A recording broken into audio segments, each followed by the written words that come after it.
Hello and welcome again to my YouTube channel. I am doctor Mohammad Danish.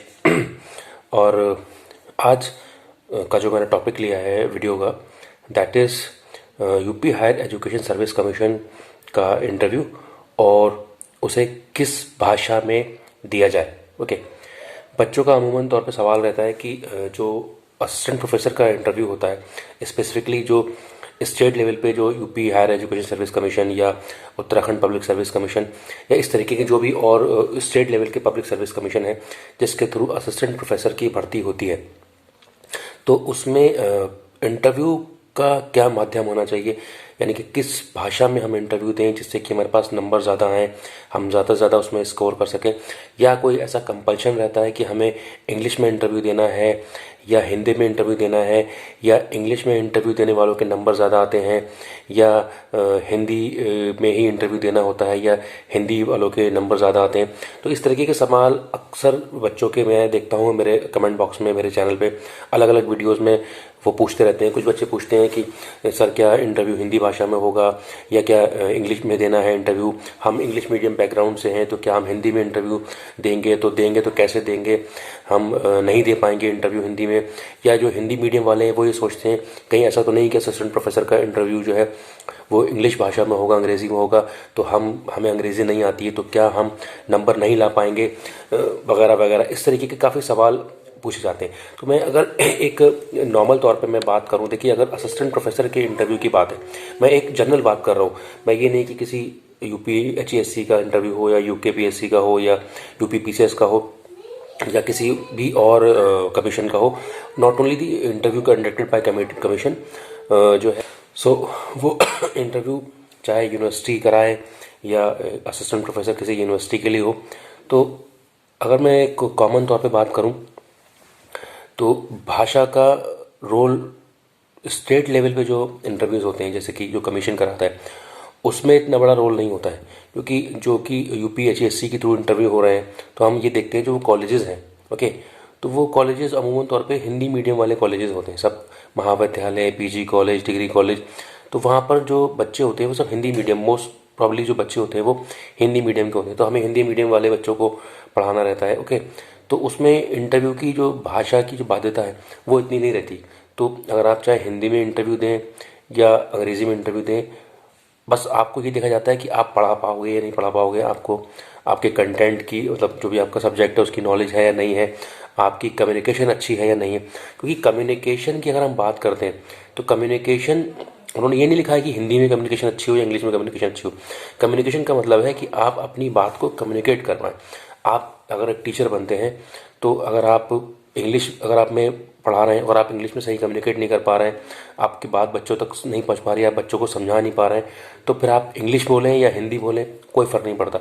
अगर आप हिंदी ही बोलते हैं, हिंदी भाषा का प्रयोग करते हैं, तो अगर आप हिंदी में ही अच्छा समझा पाते हैं, अच्छे तरीके से बता पाते हैं, तो आपकी कम्युनिकेशन अच्छी मानी जाएगी। तो इंटरव्यू में एक तो आपकी कम्युनिकेशन चेक की जाती है, नॉलेज तो चेक की ही जाती है, साथ साथ आपकी कम्युनिकेशन देखी जाती है। तो कम्युनिकेशन में ये नहीं है कि आपकी इंग्लिश की कम्युनिकेशन, क्योंकि आपको जिन बच्चों को पढ़ाना है वो सब रूरल बैकग्राउंड से आते हैं। अमूमन तौर पर ज़्यादा बच्चा जो है रूरल बैकग्राउंड का है, और जो अर्बन बैकग्राउंड का है भी तो उसे कोई हिंदी समझने में इतनी दिक्कत नहीं होती, लेकिन जो रूरल बैकग्राउंड का बच्चा है उसे इंग्लिश समझने में दिक्कत होती है। तो इसलिए ज़्यादातर जो भाषा का जो मीडियम रहता है वो हिंदी रहता है।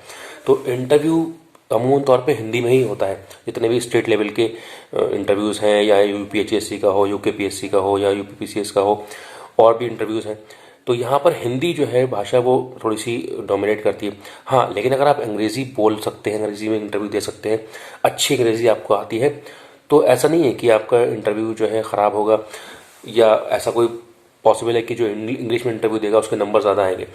सवाल ये खड़ा होता है कि आपको कम्युनिकेट करना है, आप चाहे इंग्लिश में कम्युनिकेट करें चाहे हिंदी में कम्युनिकेट करें, वार्तालाप जो होगी वो आपकी ऐसी होना चाहिए कि आप सामने वाले की बात समझ पाएँ और अपनी बात सामने वाले को समझा दें। तो भाषा को लेकर कभी कंफ्यूज मत होइए कि मैं हिंदी में इंटरव्यू दूंगा तो मुझे नंबर कम आएंगे, या इंग्लिश वालों के नंबर ज़्यादा आते हैं, या इंग्लिश वालों का सिलेक्शन होगा।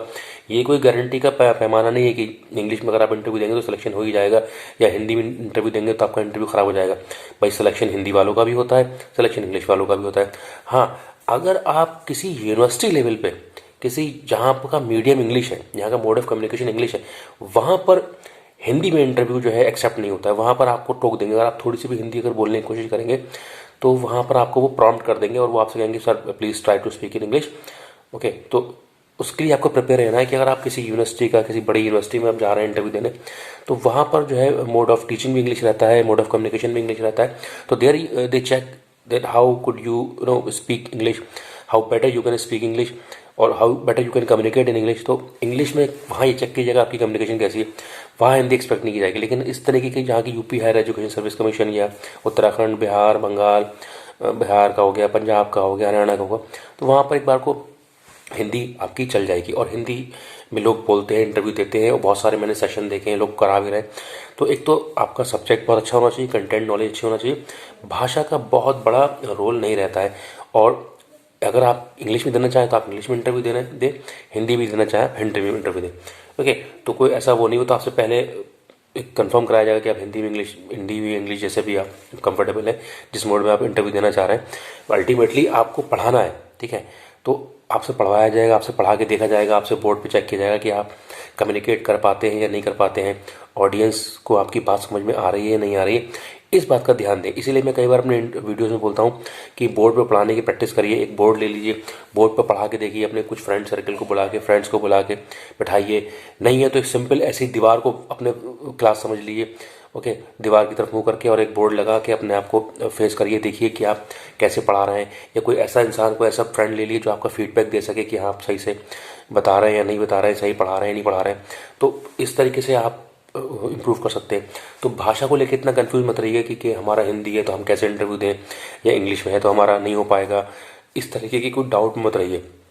भाषा का कोई बहुत बड़ा रोल नहीं है। हिंदी मीडियम वाले भी सेलेक्ट होते हैं, इंग्लिश मीडियम वाले भी सेलेक्ट होते हैं, बट अल्टीमेटली ये देखा जाता है कि आप कैसे कम्युनिकेट करते हैं। Okay, ultimate objective is to check your communication. Communication means आप अपनी बात को सामने वाले तक पहुंचा दें और सामने वाले की बात को समझ के उसका फीडबैक लेके उसके डाउट को क्लियर कर सके। यही कम्युनिकेशन होती है, यही क्लास में होता है। जब आप क्लास में पढ़ाओगे, टीचिंग करोगे, टीचिंग क्या है, आप कोई भी टॉपिक, कोई भी सब्जेक्ट जो आप पढ़ाते हो, क्लास को पढ़ाओगे, फिर क्लास से पूछोगे आपको समझ में आया नहीं आया। बच्चे जब कहेंगे सर मुझे समझ में आ गया या समझ में नहीं आया, तो आप उनसे पूछोगे क्या समझ में नहीं आया। तो इस तरीके से कम्युनिकेशन होती है, इसे हम बोलते हैं टू वे कम्युनिकेशन। ओके, जिसे हम क्लास में बोलते हैं डिस्कशन मेथड। अक्सर अमूमन तौर पर देखा होगा हम लोग कई तरीके से पढ़ाते हैं, लेक्चर मोड में पढ़ाते हैं, डिस्कशन मोड में पढ़ाते हैं, बच्चों से डिस्कस करके पढ़ाते हैं कि हम कोई चीज़ बताते हैं, फिर उनसे डिस्कस करते हैं कि आपको समझ में आई है नहीं आई। तो उसमें आप हिंदी भाषा का भी यूज़ कर सकते हैं, इंग्लिश भाषा का भी यूज़ कर सकते हैं, बट आपको ये डिसाइड करना हो कि आपकी ऑडियंस कैसी है, मतलब आपके बच्चे कैसे हैं। आपके सामने सुनने वाला इंसान अगर इंग्लिश में कंफर्टेबल है, then you can use English as a medium. But अगर आपके सामने वाली ऑडियंस इंग्लिश आती नहीं है, उसको इंग्लिश समझ आती, तो फिर आप कितने भी अच्छे इंग्लिश में बोलने वाले हो, फिर आपकी वहाँ पर ये जो स्किल है ये फेल हो जाएगी। इसलिए आप जो है फिर हाँ हिंदी भाषा का यूज़ करें। इसलिए सामने वाले को देख के बात की जाती है कि किस तरीके से आपको कम्युनिकेट करना है। तो कभी भी हिंदी इंग्लिश को लेकर कंफ्यूज मत होइएगा। जिस भी भाषा में आप अच्छे हैं उस भाषा में आप कम्युनिकेट करिए, अच्छे से कम्युनिकेट करिए, अपने नॉलेज पे कॉन्फिडेंट रखिए और अपने जो है क्या कहते हैं टीचिंग स्टाइल पे कॉन्फिडेंट रहिए। हाँ, अगर आप किसी यूनिवर्सिटी में जाते हैं यहाँ पर इंग्लिश मीडियम है, वहाँ पर आपको इंग्लिश में ही बोलना पड़ेगा और इंग्लिश भाषा को यूज़ करना पड़ेगा। तो भाषा को लेकर कभी कंफ्यूज मत होइएगा। ओके, तो ये मेरा छोटा सा सेशन रहा regarding the UPSC interview and कि किस भाषा का प्रयोग करें और कौन सी भाषा में करना बेटर रहेगा या नहीं। तो उम्मीद करता हूँ आपके जो भी डाउट्स हैं वो इस छोटे से सेशन के थ्रू क्लियर हुए होंगे।